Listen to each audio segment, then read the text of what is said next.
BJP কাৰো পৈতৃক সম্পত্তি নহয়।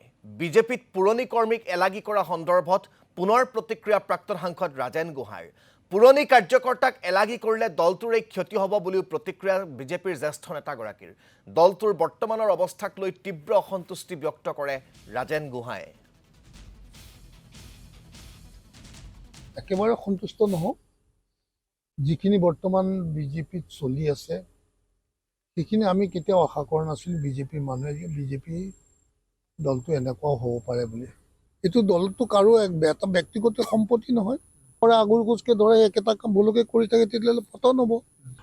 আৰু বিচাৰোঁ যে আমাৰ দলটো পৰিৱৰ্তন আহক, ভাল হওক, সংস্কাৰমুখী হওক।